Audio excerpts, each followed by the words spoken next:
When a federal crime happens today, a bank robbery across state lines, a corrupt senator, a spy operating inside our borders, the answer to who investigates this is so obvious we barely think about it. But here's something that will bend your brain a little. For the first 132 years of the United States, that answer didn't exist. There was no FBI. There was no federal investigative agency. There was no dark suit walking up to your door with a badge. And the story of how that changed, of how a single man, working behind the back of a furious Congress, created what would become the most powerful investigative body in the world, is one of the strangest chapters in American history. Because the question isn't just, who investigated federal crimes before 1908? The real question is, why didn't America have a federal investigator for over a century? Why did the country that fought a civil war, industrialized faster than any nation on earth, and stretched itself from the Atlantic to the Pacific, deliberately refuse to build a national police force? The answer takes us through counterfeiters in the ruins of the Civil War, through hired mercenaries who broke strikes and infiltrated labor unions, through a land fraud scandal that reached into the United States Senate, and through a quiet, careful executive order signed in July of 1908 that Congress tried to stop and failed. Because the man who created the FBI didn't just build an agency. He built it against the explicit wishes of the legislative branch. He did it using a discretionary expense fund. And he did it with a name most Americans have never heard, even though he was the grandnephew of one of the most famous men who ever lived, Napoleon Bonaparte. This is the story of how America went from having no federal investigators to having the FBI, and what got destroyed in the transition. To understand why America had no FBI in 1900, you have to understand something about the men who founded this country. They were, almost to a person, terrified of centralized police power. They had just fought a revolution against a king whose customs officers could kick down colonial doors on general warrants. They had watched British soldiers occupy Boston and enforce parliamentary decrees at bayonet point.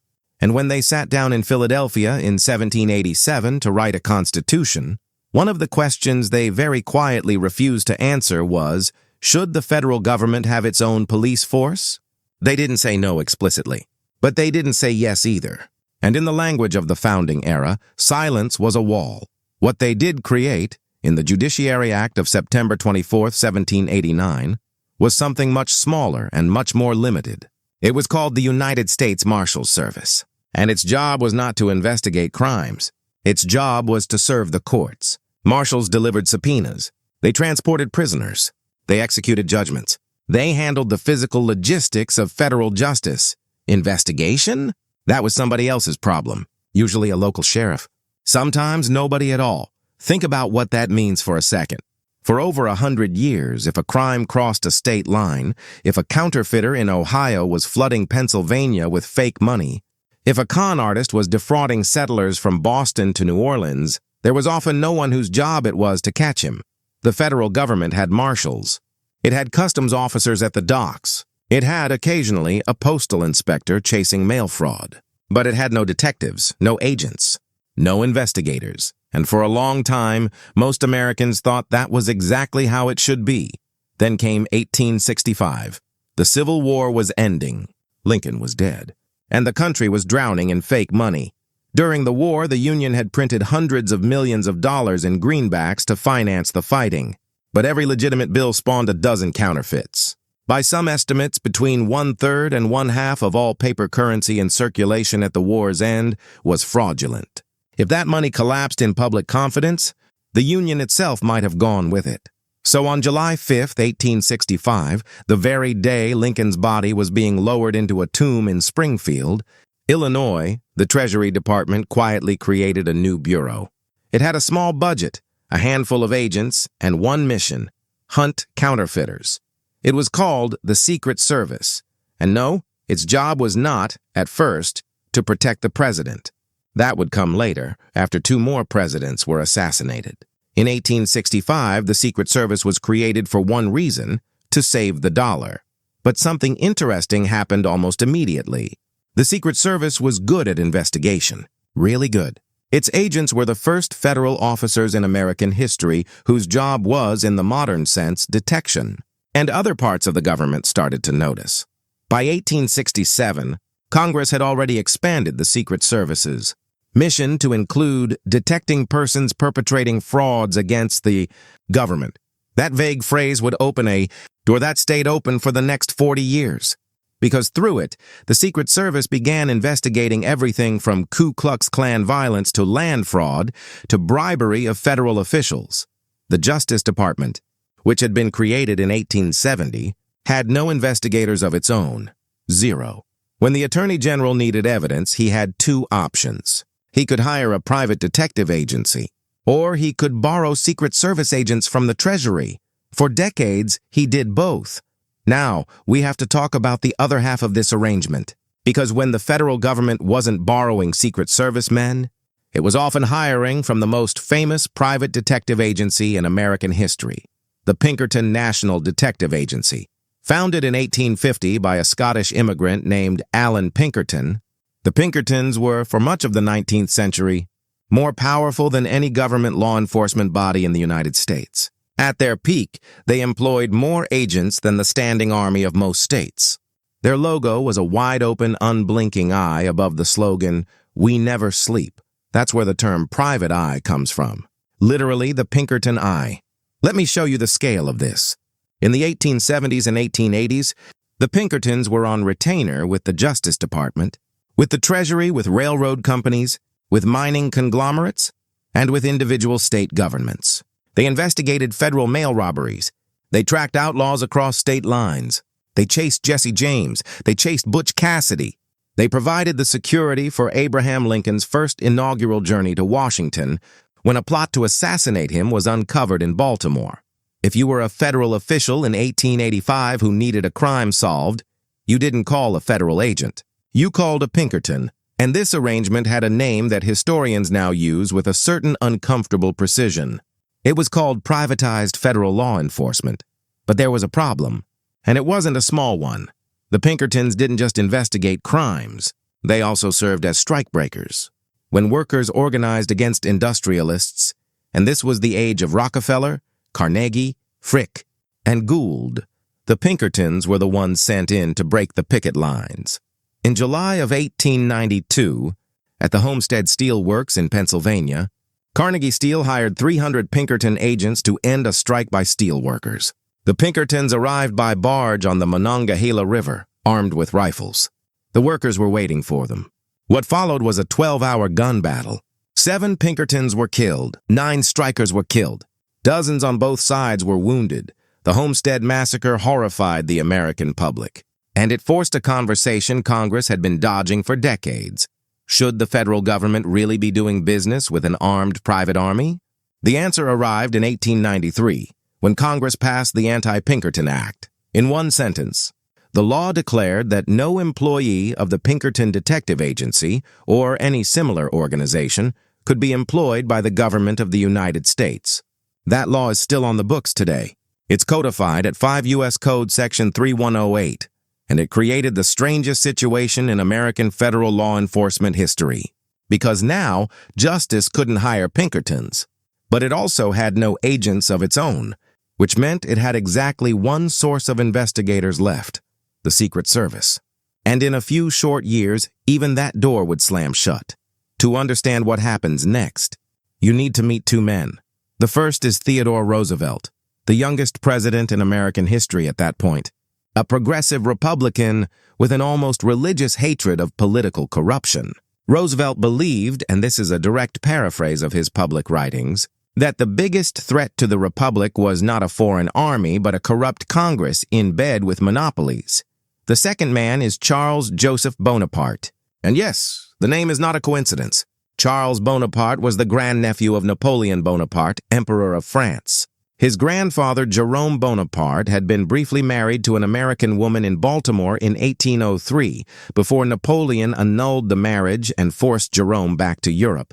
But their son stayed, and Charles, his grandson, grew up in Maryland, a lawyer, a reformer, and a man who by 1906 had become Theodore Roosevelt's Attorney General. Roosevelt didn't pick Bonaparte because of his last name. He picked him because Bonaparte was fearless. And Roosevelt had a mission. That mission was to investigate a rot that had been discovered deep inside the American West, a scheme so brazen it went by the name that historians still use today, the Oregon land fraud scandal. Here's what happened. Under a series of federal land laws going back to the 1870s, private citizens could claim ownership of Western public land at very low prices, as long as they promised to actually live on it or improve it. But throughout the 1890s and early 1900s, a network of speculators, timber companies, and, critically, federal land office employees had been submitting mountains of fake claims. Fraudulent settlers who never lived on the land, timber giants who filed under dozens of ghost names, land agents who took kickbacks.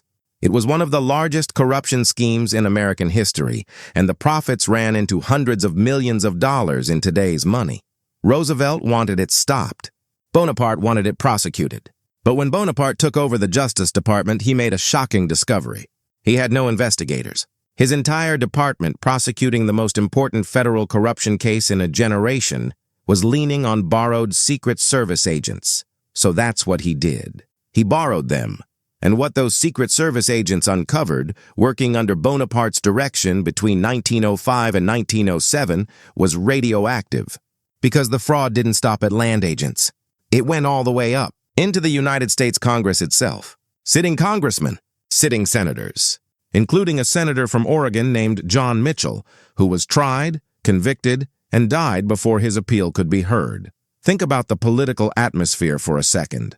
The executive branch, using detectives on loan from the Treasury, was investigating and jailing members of the legislative branch. Congress was not amused. They were furious, and they were about to strike back in a way that would accidentally give birth to the FBI. In May of 1908, Congress passed something that looked like a small technical amendment inside a boring appropriations bill. It was a single provision buried in the Treasury funding legislation, and it said, in effect, the Secret Service is henceforth forbidden from lending its agents to any other executive department, not the Justice Department. Not any of them. If you're a congressman who's just been investigated by a Secret Service agent working for the Attorney General, this makes perfect sense as revenge. If you're Charles Bonaparte watching your only source of investigators evaporate overnight, this is a disaster. But here's the thing about Bonaparte that Congress underestimated. He wasn't going to accept the disaster, and neither was Theodore Roosevelt. In the weeks that followed, Bonaparte quietly assembled a proposal. What if, instead of borrowing agents from Treasury, the Justice Department simply had its own permanent investigative force? Small at first. A handful of men, funded from the Attorney General's existing budget lines. No new law required. No congressional approval necessary.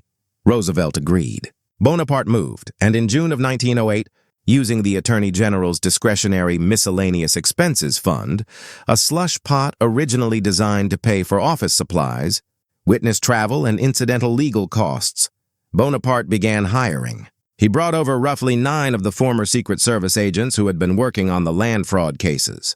He added a handful of Justice Department examiners, and he gave them a designation that had never existed before in the American government: special agents. They didn't have a name. They didn't have an office. They didn't have a formal charter, but they existed. And on July 26, 1908, a Sunday, tellingly, when Washington was mostly empty, Bonaparte formalized what he had already been doing. He issued an executive order creating an autonomous investigative service within the Department of Justice. He initially referred to it with almost bureaucratic understatement as a force of special agents. The name Bureau of Investigation would come the following year. The word federal wouldn't be added until 1935, but the moment the FBI actually began, the actual birth date, is July 26, 1908. Congress, when they returned from recess, was apoplectic. They accused Bonaparte of creating a secret police. They warned of spies and Russian methods. They demanded hearings. They demanded he shut it down. He refused, and he had one line of defense that Congress couldn't overcome. Bonaparte hadn't broken any law. He had used existing funds. He had hired his own employees. He was the Attorney General of the United States, and under the vague grant of authority in the DOJ's founding statute, he was allowed to run his department however he wanted. Congress could complain. They could rage. They could hold hearings, but there was no statute they could point to that made the Bureau of Investigation illegal. By the time they realized they should have written one, it was too late. Now here is where the story gets genuinely unsettling. Because the Bureau, in its first 2 years, was tiny. Bonaparte's initial force was fewer than 36 men. Their caseload was narrow: antitrust, land fraud, banking fraud, naturalization violations, copyright, peonage, the illegal practice of holding workers in debt bondage, especially in the post-Reconstruction South. Small, boring, bureaucratic. Then came 1910. In that year, Congress passed a law that had almost nothing to do with the Bureau's original mission. It was called the Mann Act, formerly the White Slave Traffic Act, and on its face it was aimed at stopping the interstate trafficking of women for prostitution. But the law's language was extraordinarily broad. It criminalized transporting any woman across state lines for any immoral purpose. And crucially, critically, Congress gave the Bureau of Investigation jurisdiction to enforce it.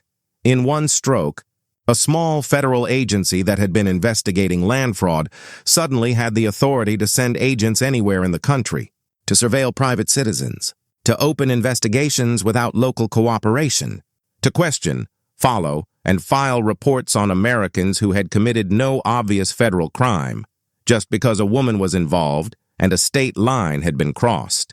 The Bureau grew. By 1912, it had over 300 special agents. By the time America entered the First World War in 1917, it had thousands. During the war, the Bureau took on espionage cases, sedition cases, investigations of German sympathizers, socialists, labor organizers, and pacifists. Anyone who criticized the war effort could find themselves in a Bureau file.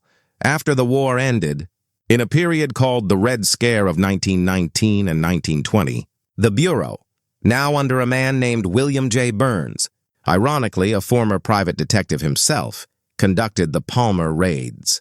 Federal agents, without warrants, arrested thousands of suspected radicals in a single coordinated sweep across dozens of cities.